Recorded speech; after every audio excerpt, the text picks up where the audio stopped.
मैं बधाई देना चाहता हूं कि ऐसे दौर में जब बहुत सारे लोग लड़ने से कतराने लगे हैं और बहुत सारे लोग अभी हवा में ही उड़ रहे हैं, ऐसे मौक़ों पर आप ज़मीन को देख रहे हैं, मिट्टी को देख रहे हैं, वास्तविकता को देख रहे हैं और लड़ने का जो मादा है उसको उठाए हुए हैं। इसलिए ये हमारे लिए एक अभिमान की बात भी है कि हमारा समाज मरा नहीं है, वो जीवित है और वो धड़केगा, वो लड़ेगा और वो अपने उन हकों को पाएगा जो इस जनतंत्र में उसके लिए वांछित हैं, उसके लिए बनाए गए हैं, जो जिसको संविधान में दिया गया है।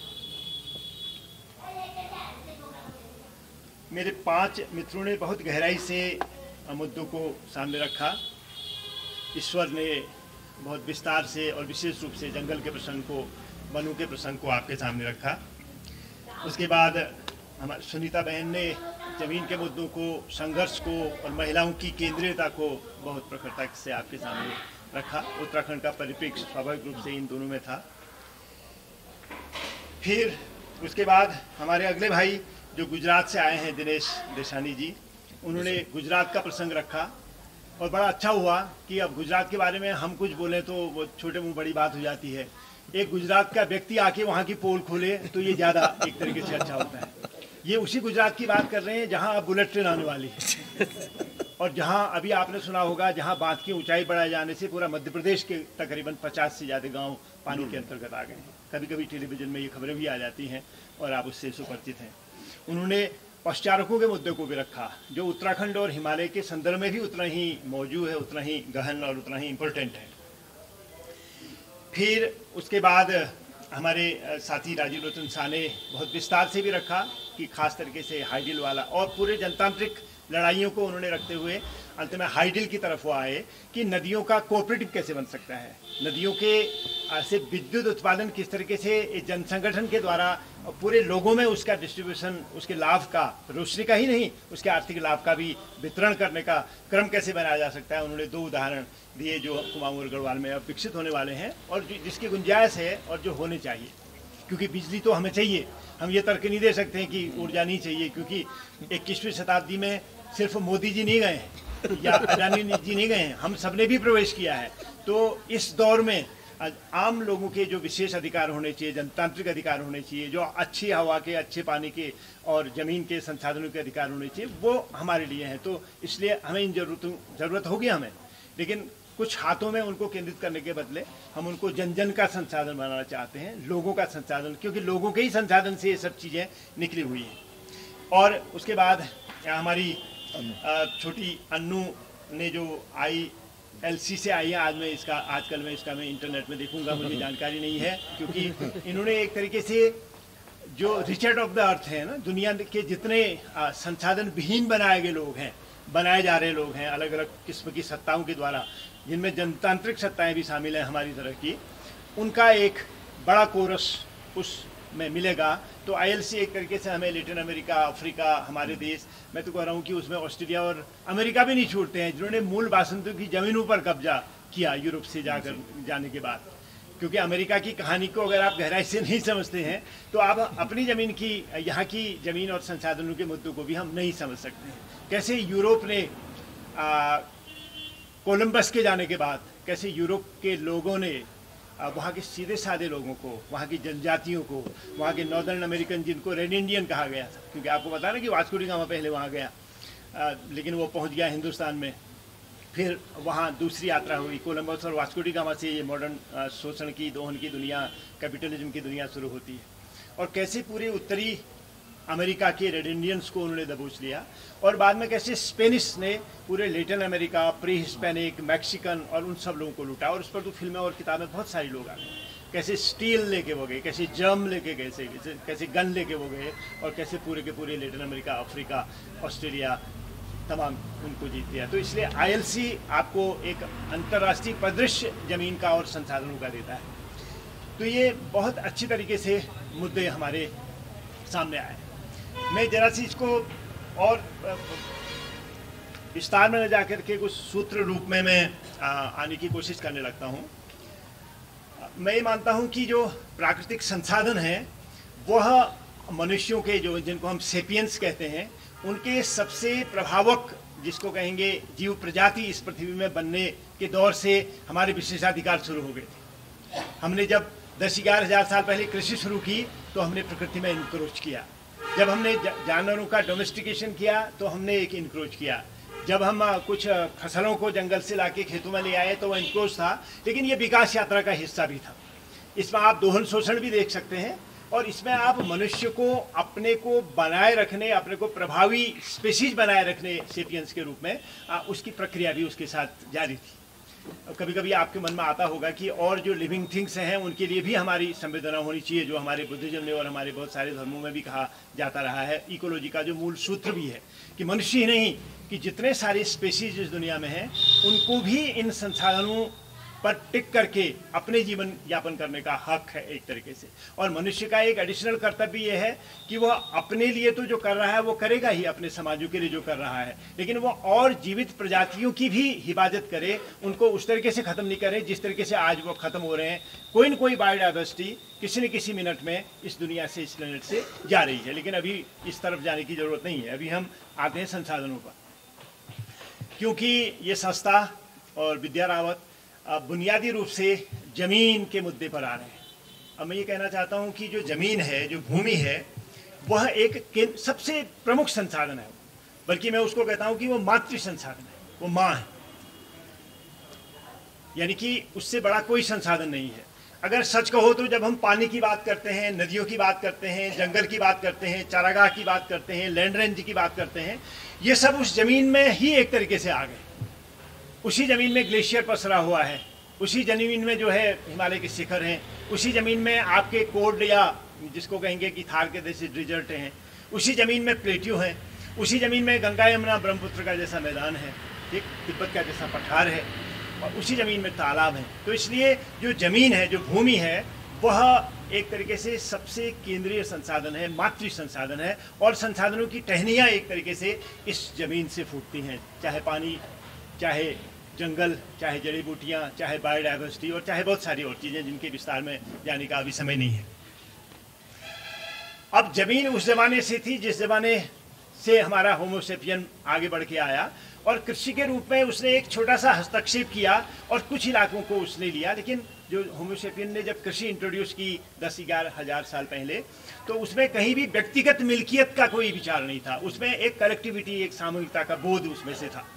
वहाँ से लेके यहाँ तक की यात्रा, जब इंडिविजुअल ऑनरशिप की ज़मीन आ गई है, एक लंबी विकास यात्रा है जिससे आप सुपरिचित हैं और बहुत सारे लोग सुपरिचित होने की कोशिश कर रहे हैं, क्योंकि सुपरिचित होना एक ज़रूरी है। आप में से जो हमारे जननेता निकलेंगे, जो हमारे जन संघर्षों के नेता निकलेंगे, उनके लिए इन सब अध्ययनों से गुजर के एक साफ सुथरा विश्लेषण अपने लोगों के सामने प्रस्तुत करने के लिए होना चाहिए। इसलिए इस विकास यात्रा को जहाँ पर हम नहीं समझ पाए हैं वहाँ पर समझने की कोशिश होनी चाहिए। मैं भी अनेक बार ऐसे सुनने के लिए इसलिए आता हूँ कि पता नहीं किस कोने से कौन सा स्पार्क हमें मिल जाए। आप सदा ये याद रखिए, किसी बहुत ही अनजान, कम बोलने वाले व्यक्ति से भी आपको ऐसा स्पार्क मिल सकता है जो आपको बड़े बड़े धुरंधरों से जिंदगी भर नहीं मिलता रहा है। इसलिए ऐसे मौक़ों को खोना हमें नहीं चाहिए, क्योंकि हमारी लड़ाइयों को ऐसे मौके एक तरीके से आगे बढ़ाने में योगदान देते हैं। अब जब आगे की लंबी कहानी चली और सभ्य भूमि गोपाल की हुई, तो ज़मीन पर लोगों का स्वामित्व था। और लोग जब शुरू में आए तो खेतीहर नहीं थे, शुरू में हंटर गैदरर थे, शिकारी संग्राहक थे। फिर उसके बाद पशुचारक बने। पशुचारक के दौर में ही उन्होंने पालने की कल्पना की होगी, पशुचारक के दौर में ही उन्होंने पहली प्रारंभिक खेती की कल्पना की होगी। वो उसकी लंबी कहानी है। अभी हाल में किचू वहाँ जो इजराइल का प्रोफेसर है, एक बड़ी मशहूर किताब आई है, युवाओं को मैं सजेस्ट कर सकता हूँ, सेपियंस ना, हरारी करके एक प्रोफेसर हैं आपके वहाँ जेरूसलम यूनिवर्सिटी में। उनकी एक मनुष्य की पूरी विकास यात्रा करके, सेपियंस करके, अभी हिंदी अनुवाद शायद नहीं आया है, आ जाएगा इस बीच। बहुत ही सेलिब्रेटेड किताब है। वो पूरी मनुष्य के आगे बढ़ने की पूरी दास्तान हमारे सामने रखता है कि क्या क्या तत्व थे कि मनुष्य आ गया है। वो बिग बैंग से शुरू करता है, फिर फिजिक्स में आता है, फिर केमिस्ट्री में आता है, फिर बायोलॉजी में आता है, और बायोलॉजी के बाद फिर वो हिस्ट्री में आता है। बहुत ही इंटरेस्टिंग किताब है। उससे आपको पूरी विकास यात्रा आ जाती है। कैसे वन एंसेस्टर थ्योरी आ गई कि अफ्रीका से हमारे पूर्वज निकले और वहाँ से फिर अलग अलग जलवायु में, अलग अलग इलाकों में फिर अलग अलग तरीके की कम्युनिटीज कैसे विकसित हुई। बहुत इंटरेस्टिंग कहानी एंथ्रोपोलॉजिस्ट ने हाल के वर्ष में दी है, जिसको नए लोगों को पढ़ना होगा अपने बाद की पीढ़ी को प्रभावित करने के लिए, उनको और ज़्यादा जिसको कहेंगे कि सघन रूप से तैयार करने के लिए। बनते बनते हम फ्यूडल के दौर में आए। फ्यूडल में ये था कि जमीन की मिल्कियत राजा की थी, लेकिन आपको एक किसान के अधिकार पूरे के पूरे बने हुए थे, टैक्स लिए जाते थे। अशोक के ज़माने से लेके अकबर के ज़माने से लेके बिल्कुल हाल तक। जब अंग्रेज आए, जब कॉलोनियल शासक आए, जब औपनिवेशिक शासक आए, पहली बार परिदृश्य बदला। ये सबको समझने की और समझाने की बात है। अंग्रेजों ने पहली बार जो बहुत बड़े खुले स्पेस थे, जिनको हम जंगल कहते हैं, जिनको हम रेंजलैंड कहते हैं, जिनको हम बुग्याल कहते हैं, जिनको हम चारागाह कहते हैं, उनको पहली बार स्टेट ऑनरशिप पे लेना शुरू किया। और ये प्रक्रिया तब ज़्यादा बढ़ी जब 1853 में पहली बार भारत में रेल आई। और रेल आने के बाद जंगल का भी अर्थ बदल गया और ज़मीन का भी अर्थ बदल गया। आपको आश्चर्य होगा, अभी सबसे ज़्यादा ज़मीन हिंदुस्तान में किसके पास है? रेलवे के पास। उसके बाद कैंटोनमेंट का नंबर आता है, फिर फौज का आता है। बहुत बड़ी, यानी कि मुझे लगता है कि 12-14% से ज़्यादा ज़मीन जो है पूरे देश की अभी रेलवे और इनके पास वो है। लेकिन वन विभाग ने पूरी की पूरी ज़मीन लेनी उसके बाद शुरू हुई, और वहीं से हमारे यहाँ उन्होंने व्यक्तिगत मिल्कियत में खेती की ज़मीन को देना शुरू किया। मैं अभी पूरा देश या पूरा हिमालय छोड़ के सिर्फ उत्तराखंड की बात कर रहा हूँ, क्योंकि समय बहुत ज़्यादा नहीं है और अभी दम ज़्यादा बोलने का नहीं है। उत्तराखंड में आज से 200 साल पहले जब ट्रेल नामक कमिश्नर आया, जॉर्ज विलियम ट्रेल, उसने पहला लैंड सेटलमेंट किया यहाँ, भूमि बंदोबस्त जिसको कहते हैं। उसका भूमि का एक रफ डिमार्केशन किया और कहा और कि ये व्यक्तिगत मिल्कियत की ये ज़मीन, इसके पास इतनी ज़मीन है। लेकिन विशेषता क्या थी? उस समय जो पनघट थे, जो गोचर थे, जिनको हम गाँव संजात कहते हैं, जिसमें हमारा मुर्दा घाट भी आ जाता है, देवी का मंदिर भी आ जाता है, चारागाह भी आ जाता है, घट भी आ जाता है, ये कॉमन्स थे। ये जनता के कॉमन्स थे। कॉमन्स बहुत अच्छी संख्या में हमारे यहाँ थे, और हमारे यहाँ लठ पंचायतें थी, यानी कि बनना उसका प्रारंभिक रूप था। बल्कि हमारे स्वतंत्रता सेनानी कहते थे कि एक मुट्ठी अगर खेती की ज़मीन है, उसको 6 मुट्ठी जंगल आपको उसको सस्टेन करने के लिए चाहिए। बल्कि एक माणा, एक 6 नाली करके बड़ा मत था। एक हमारा जो नाली होती है उसमें 6 माणे होते हैं, तो एक नाली एक माणा, यानी कि 6 यूनिट अगर आपकी जंगल है तब 1 यूनिट आपकी खेती सस्टेन हो सकती है। ये 200 साल पहले की विजडम थी, जो अंग्रेजों ने भी हमारे यहाँ कोट की, और हमारे जो उस ज़माने के लड़ाकू थे 20 के, आज से 100 साल पहले जिन्होंने जंगलात की लड़ाई, उन्होंने भी इस बात को बहुत अच्छी तरीके से किया। अब जब व्यक्तिगत मिल्कियत की ज़मीन आपको दी जाने लगी लैंड सेटलमेंट में, फिर बेटन का सेटलमेंट हुआ, बैकेट का सेटलमेंट हुआ, हेनरी रामजे का सेटलमेंट हुआ, धर्मानंद जोशी का सेटलमेंट हुआ, पौ का सेटलमेंट हुआ, गूज का सेटलमेंट हुआ, 1905, बल्कि धर्मानंद जोशी का तो 1924 का सेटलमेंट है गढ़वाल का। इन सेटलमेंट से हर बार ज़मीन की पैमाइश होती थी और ये पता चलता था कि कितनी ज़मीन खेती के अंतर्गत है, यानी कि व्यक्तिगत मिल्कियत में है, कितनी ज़मीन गांव संजात में है, पनघट गोचर वगैरह वगैरह, और कितनी ज़मीन आपके वन पंचायत में है, खास तरीके से 21 के बाद, और उसके बाद कितनी ज़मीन रिजर्व और प्रोटेक्टेड फॉरेस्ट से, यानी कि संरक्षित और सुरक्षित जंगलों के रूप में ली गई है। ईश्वर ने भी बताया था कि वन विभाग के आंकड़े बताते हैं कि 65% के करीब जो ज़मीन है उसको कैटेगराइज किया गया है कि ये वन भूमि है, उसके भीतर जंगल भी है और गैर वन वाला इलाका भी है। लेकिन उन्होंने उसको 71 तक उसको ले गए हैं। इस बीच जो जंगल बढ़े हैं, अगर आपने फॉरेस्ट सर्वे की जो रिपोर्ट आती है उनको देखा है, तो जंगलों में कुछ कुछ जगहों पर बढ़ोतरी हुई है। और हम भी देखते हैं कि गैस के आने से, माइग्रेशन के होने से और वैकल्पिक साधन मिलने से जंगलों पर उस तरीके का दबाव कम हो गया है जो इंडिविजुअल नीड पर था। लेकिन जंगलों पर कॉमर्शियल दबाव कम नहीं हुआ है, ये देखने की बात है। जंगलों पर जो व्यावसायिक और व्यापारिक जो दबाव था, वो फॉरेस्ट कॉरपोरेशन के जरिए हो, वो बड़े कॉरपोरेशन के जरिए हो, वो कम नहीं हुआ है। वो खटान अपनी जगह पर है और बड़े बड़े नाजुक जगहों पर अभी भी जंगल कट रहे हैं। बल्कि गंगोत्री के हजारों जंगल अभी उनमें निशान लगा दिया गया है ताकि वो ऑल वेदर रोड बनाने के लिए वहाँ वो गड़बड़ी करें।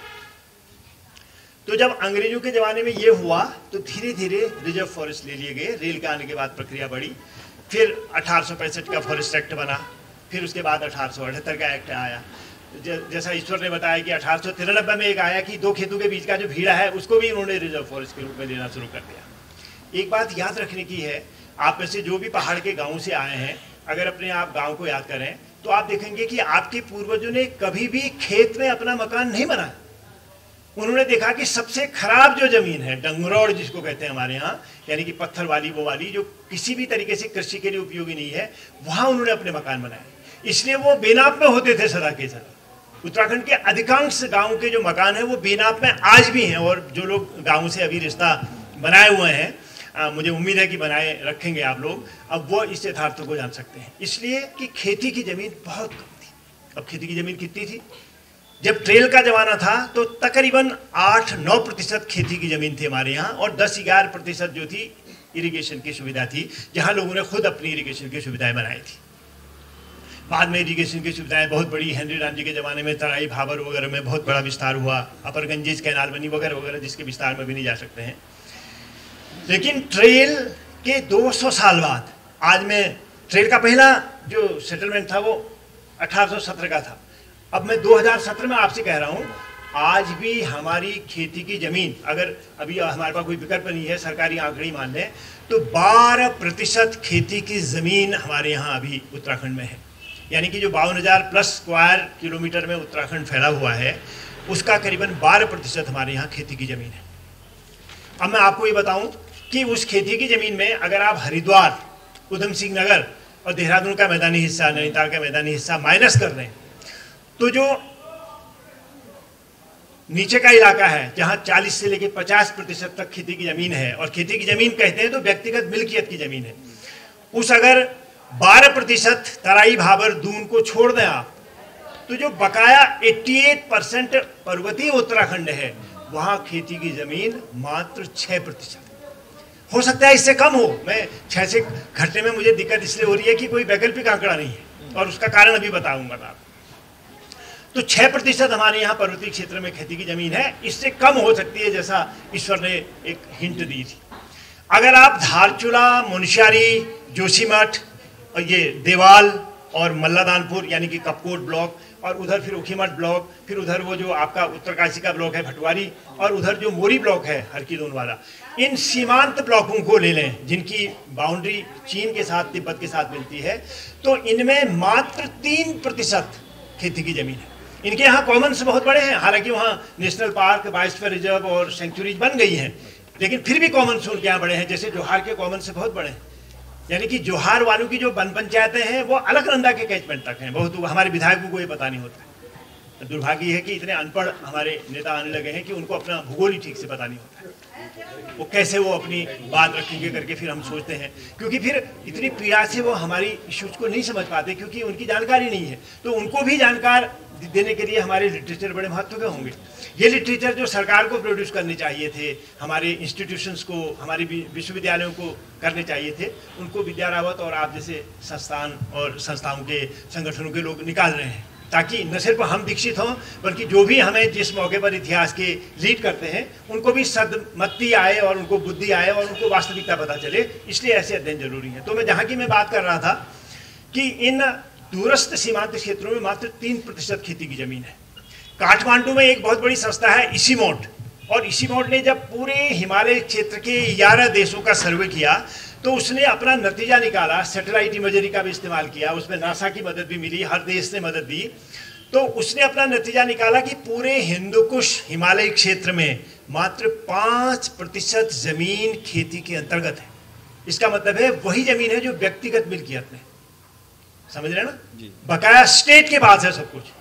कुछ हिमालय ने अपने कब्जे में कर रखा है, जैसे बर्फ वाला, ग्लेशियर वाला, मोरेन वाला, लैंडस्लाइड वाला, नदी के प्रवाह वाला, तालाब का ये क्षेत्र एक तरीके से प्रकृति ने लिया हुआ है, उसमें सरकार भी घुसपैठ नहीं कर पाती है। सरकार ने लिया है बेसिकली बुग्यालों को और जंगल वाले इलाकों को लिया हुआ है। तराई के जंगल भी एक तरीके से उस दौर में सरकार गई थी। अब जरा सी तुलना समझने के लिए आपके मन में आनी चाहिए कि अब थोड़ी देर के लिए आप हरियाणा छोड़ दो, उत्तर प्रदेश को लेते हैं जो हमारा पुराना प्रांत था। उत्तर प्रदेश में तकरीबन 70% जमीन खेती के अंतर्गत, यानी कि सोनाली जमीन अगर पूरे राज्य की है उसका 70% जमीन जो है वो खेती के अंतर्गत है। ये बहुत बड़ी बात है, क्योंकि गंगा यमुना के मैदान का सबसे बेहतरीन क्षेत्र उत्तर प्रदेश के, बिहार के, इनके हरियाणा के और इनके हिस्से आता है। पंजाब के जो विभाजित हो गया पाकिस्तान और हमारे यहाँ, उनके अंतर्गत आता है। तो 70% खेती की जमीन है वहाँ। हमारे यहाँ कितनी है? पूरे राज्य में 12% है और 88% पर्वतीय क्षेत्र में मात्र 6% है, और जो सीमांत हमारा है वोट लैंड जिसको हम कहते हैं वहां मात्र जो है 3% है। समझ रहे ना? तो जो 70% उत्तर प्रदेश में है वो व्यक्तिगत मिल्कियत की जमीन है, और हमारे दुर्भाग्य से, हमारे पुराने प्रांत उत्तर प्रदेश के लोगों के दुर्भाग्य से, उसकी लीडरशिप की कमजोरी के कारण वहां कभी लैंड रिफॉर्म नहीं हुआ।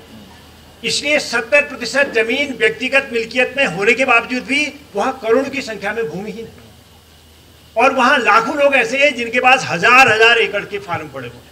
वो विडंबना बनी हुई है उत्तर प्रदेश की। उसको न तो मुलायम सिंह और उनकी संतति एड्रेस करती है, न मायावती एड्रेस करती, न कांग्रेस करती रही है, और न कोई और पार्टी, रीजनल पार्टियां उसको करती है। जमीन बहुत बड़ा मुद्दा हमारे पूरे उसमें है, और हमारे यहाँ व्यक्तिगत मिल्कियत में है ही नहीं जमीन। इसलिए हमारे यहाँ ये है कि जो है, आपको पता है कि उत्तराखंड में पर कैपिटा जमीन कितनी है? 1 हेक्टेयर से कम है। यानी मेरा भाई अगर जो बाहर नौकरी कर रहा है वो आ जाए, हम दोनों गांव में रहें और जमीन बढ़ जाए तो बहुत मुश्किल हो जाएगी। उस माइग्रेशन ने एक संतुलन बनाया हुआ है कि कम से कम जमीन नहीं बढ़ती, पर कैपिटा जमीन जबरदस्त तरीके से कम है। अब हमारे मुख्यमंत्री अपने ही गांव से जो है वो करना चाह रहे हैं कंसोलिडेशन ऑफ द लैंड, लेकिन कंसोलिडेशन को कोई समझने की कोशिश नहीं करता है। गांव के व्यक्ति कभी भी गधेरी की तरफ जमीन नहीं लेना चाहेंगे, लैंडस्लाइड जोन की तरफ जमीन नहीं लेना चाहेंगे, जहां से सुअर आ रहा हो, बंदर आ रहे हो, जंगली जानवर आ रहे हो, वहां जमीन नहीं लेना चाहेंगे। इसलिए जो कंसोलिडेशन का जनता से उठा हुआ रूप ही इसका विकल्प हो सकता है कि लोग अपनी कोऑपरेटिव बनाएं।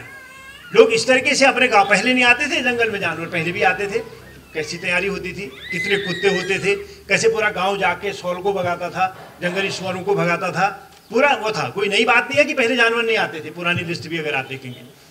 तो अब ये बड़ी मुश्किल हमारे यहाँ अभी हो गई है कि खेती की जमीन गैर खेती उद्देश्यों के लिए चली गई है।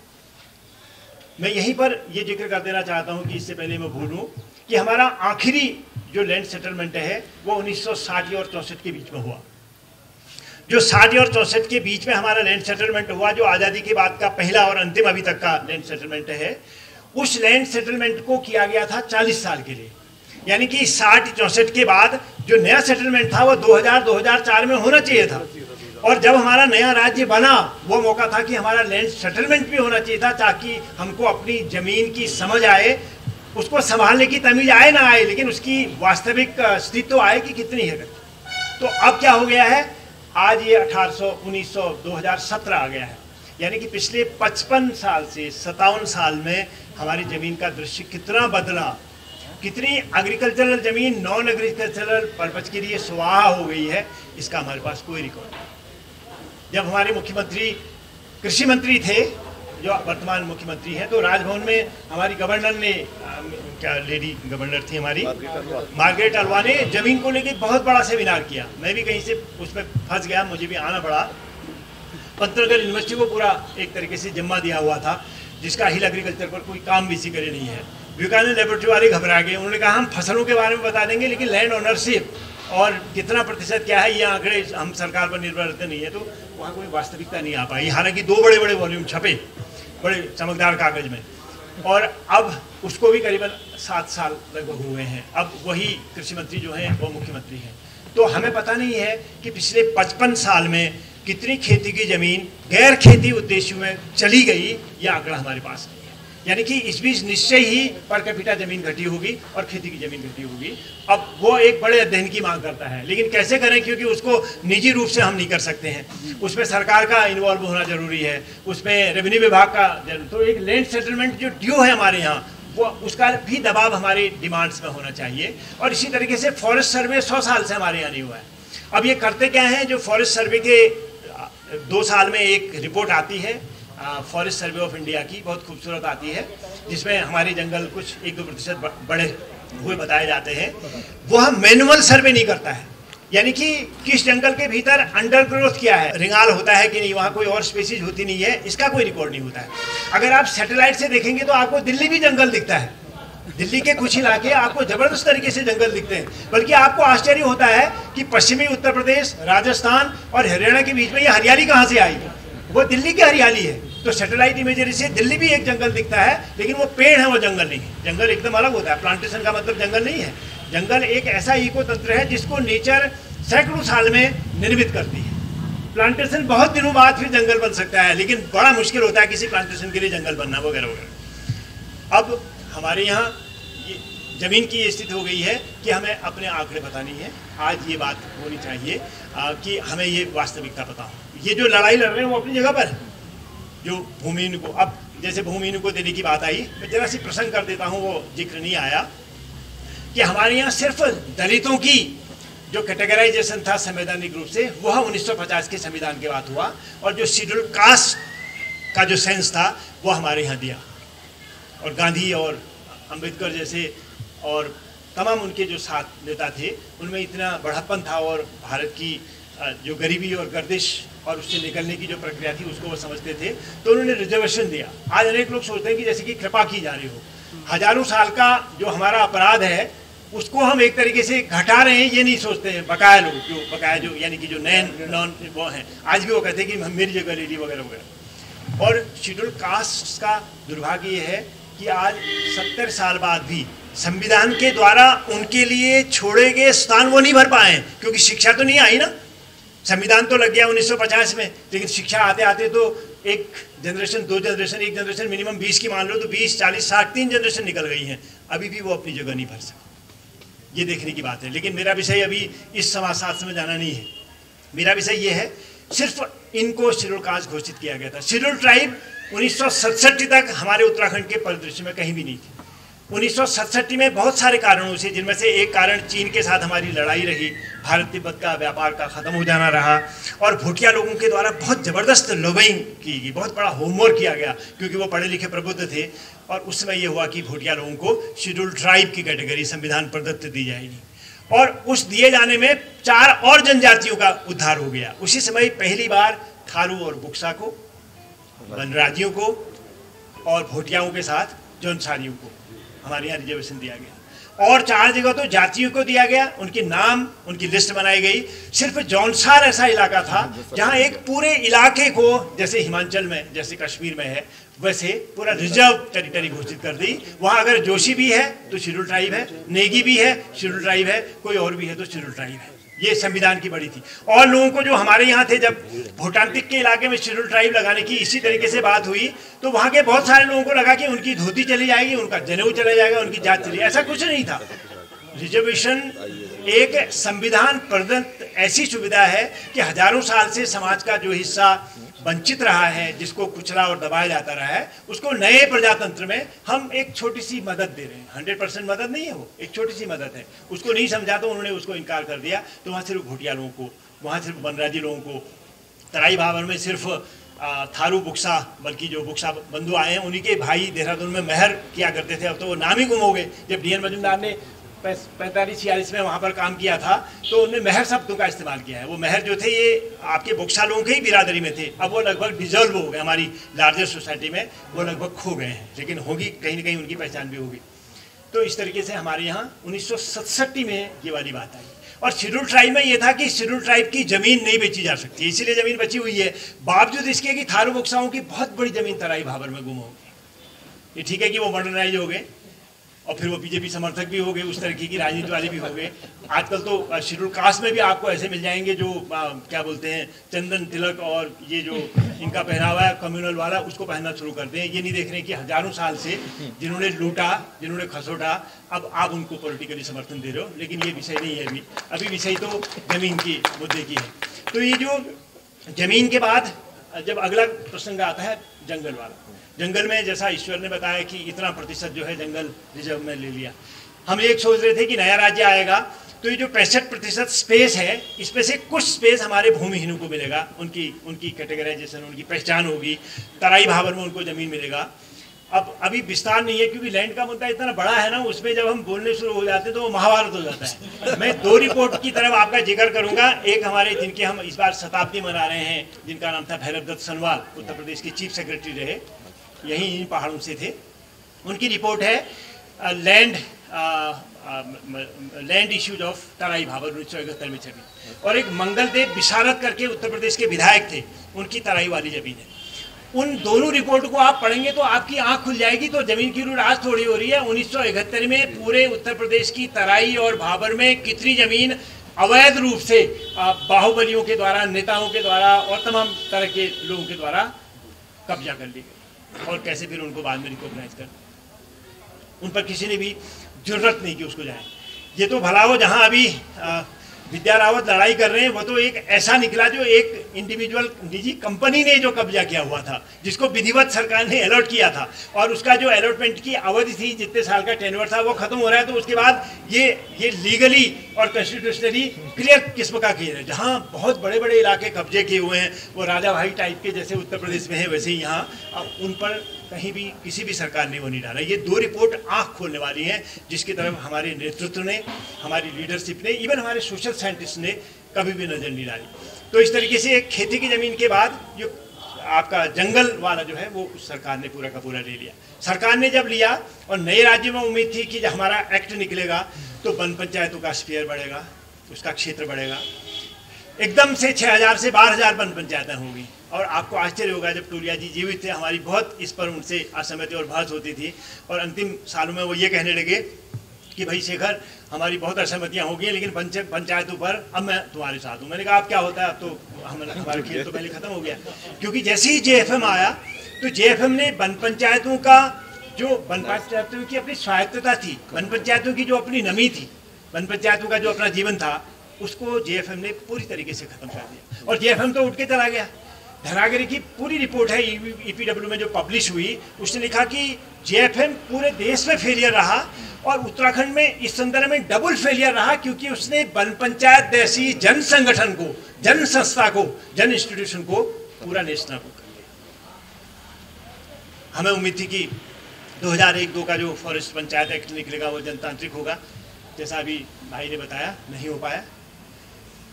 FTI आया 2006 में हमारे यहाँ नीला। आपको पता है हमारे यहाँ हमारे 2 गुजर भाई मुझे दिखाई दे रहे थे, तो मैं हर सेमिनार में ये कहता हूँ, हम अकेले प्रांत हैं जहाँ गुजरों को अभी शेड्यूल ट्राइब की हैसियत नहीं मिली है कॉन्स्टिट्यूशन। और उत्तराखंड के जो 5 शेड्यूल ट्राइब हैं वो दरअसल ट्राइबल मोड में है ही नहीं अब, इसको अन्यथा ले लिया जाए, क्योंकि वो सब जॉब में, नौकरी में बाहर चले गए।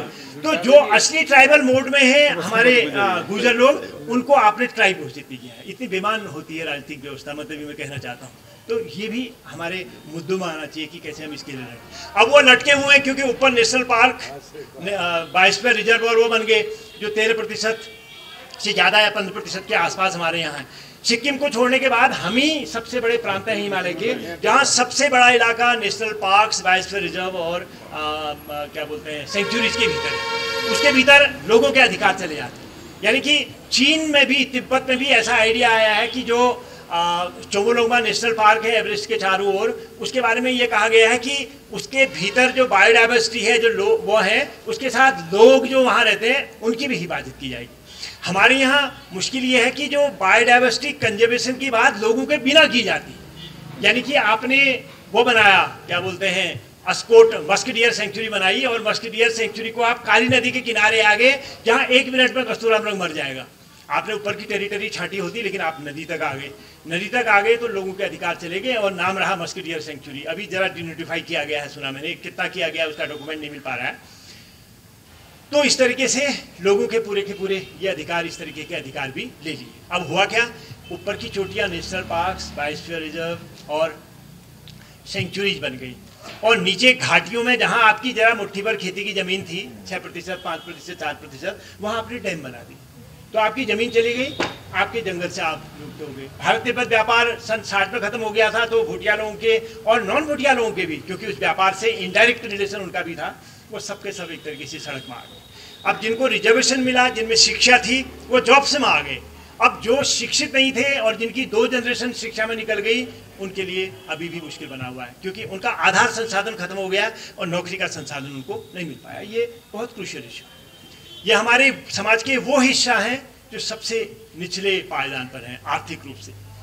उनकी आर्थिक प्रगति अलग है, उनकी सामाजिक सांस्कृतिक प्रगति अलग है, क्योंकि जिनको आपने हाल में शिक्षा का अधिकार दिया है, जिनको आपने हाल में नौकरी का अधिकार दिया है, उसको तैयार होने का समय नहीं दिया गया। सडन रिजर्वेशन आया और कहा कि तुम्हारे लिए, और हाई स्कूल, फौज में हाई स्कूल चाहिए आपका, हाई स्कूल के लिए 10 साल चाहिए आपको। तो 1-2 जनरेशन हमारे इसमें निकल गए। तो जंगल के मुद्दे को नए सिरे से देखने की बात है, FTI को असली अर्थों में लागू करने की बात है। और जहाँ नेशनल पार्क्स, बायोस्फीयर रिजर्व और सेंचुरीज हैं, वहाँ लोगों के हकों को सम्मान देने की बात है, जिसको प्रत्यक्ष रूप से ईश्वर के द्वारा पहले बताया जा चुका है, उसको मैं दोहराऊंगा। सबसे अंत में आता है नदी की घाटियाँ जो है। हिमाचल में आप जाएंगे तो हिमाचल की कोई घाटी नहीं बची है जिसमें डैम नहीं बन गया हो। उनकी खेती की अच्छी खासी ज़मीन चली गई, लेकिन प्रकृति ने उनको सेव बहुत अच्छा दिया है, उनको लीडरशिप बहुत अच्छी मिली, उनका ज़मीन का एक्ट बहुत अच्छा है। हिमाचल का जो ज़मीन का एक्ट परमार साहब ने किया था, जो बड़े पढ़े लिखे प्रबुद्ध थे, तो उन्होंने उस एक्ट में साफ साफ कहा है, एक्ट 17 कहा जाता है, जिसको बीजेपी कांग्रेस कोई भी सरकार आई उसको टच नहीं करती है, उसको बस गीता की तरह प्रणाम करती है। उस एक्ट में ये कहा गया है कि कोई भी नॉन हिमाचली हिमाचल में ज़मीन नहीं खरीद सकता है। मैं परसों ही हम लोग वहाँ से छिटकुल से आ रहे हैं, जो वासपा किन्नौर की घाटी है। तो हमारे साथ 2 बड़े इंटरप्रेनर थे, अनूप शाह और थ्रीश कपूर, जिन्होंने अपने यहाँ रिजोर्ट्स विकसित किए हैं बहुत अच्छे। लोगों को भी जोड़ा है उसमें, लोगों के हैंडीक्राफ्ट को जोड़ा है, लोगों को ट्रेनिंग दी है वगैरह वगैरह। तो उन्होंने कहा नहीं आप आ जाओ यहाँ खोलो। उन्होंने कहा कि नहीं ज़मीन तो नहीं बेच सकते। उन्होंने कहा मेरा सेव का बगीचा है, मैं लीज पर आपको ज़मीन दे सकता हूँ। तो उनका land act is so strong कि उनकी एक टुकड़ा ज़मीन नहीं जाएगी। मेरे बहुत सारे साथी प्रोफेसर हैं हिमाचल यूनिवर्सिटी में, इसी उत्तराखंड के रहने वाले। 40 साल पढ़ाने के बाद उनको फ्लैट खरीदने का अधिकार दिया गया, सिर्फ फ्लैट खरीदने का अधिकार। फ्लैट में आपकी कोई पहचान नहीं होती, आप लोग ज़्यादा ज़मीन के आदमी हैं। आप क्या जाने जो फ्लैट वाला फ्लैट जिस तरीके का निकम्मापन हमें रख देता है। दिल्ली में आपकी क्या पहचान होती है? एक 18 मंजिला इमारत की 4थी मंजिल के 18वीं बिल्डिंग कमरे में आप रहते हैं, आप न बगल वाले को जानते हैं न अगल वाले को जानते हैं, न कहीं पेड़ लगा सकते हैं न पौधा लगा सकते हैं, वो पहचान है। तो ये हमारे यहाँ जो ज़मीन है, उस ज़मीन को सिर्फ आप खेती के साथ मत जोड़िए, वो कितना अन्न पैदा करती है इसके साथ नहीं जाइए, वो आपकी पहचान है। वहाँ आपकी बिरादरी है, आपके लोग हैं, आपका देवता है, आपका मुर्दा घाट है, आपकी जात वहाँ जाती है, आपका घट वहाँ पर है, आपका खेल का मैदान वहाँ पर है, आदि आदि। एक मिलियू पूरा होता है उसका। जब गांव की ज़मीन की बात करते हैं तो आपकी व्यक्तिगत मिल्कियत की ज़मीन के साथ पनघट, गोचर, ये पूरा परिदृश्य आता है, जो कि मैदान में नहीं है। मैदान में आपकी व्यक्तिगत मिल्कियत की ज़मीन के अलावा चारागाह होना बड़ा मुश्किल है, वो उन्हीं लोगों के पास होगा जिनके पास अतिरिक्त ज़मीन होगी। इसलिए बहुत बार भारत के लोग समझ नहीं पाते हैं कि जब हमारे यहाँ टिहरी डैम के लोगों को विस्थापित किया गया था, तो उनको सिर्फ उनके घर के बराबर मकान के लिए ज़मीन दी गई थी, उनको चारागाह नहीं दिया गया था, उनको मुर्दाघाट नहीं दिया गया था, उनको देवता का थान नहीं दिया गया था, उनको पनघट गोचर नहीं दिया गया। इसीलिए वो सब उजड़ गए वहाँ टिहरी में।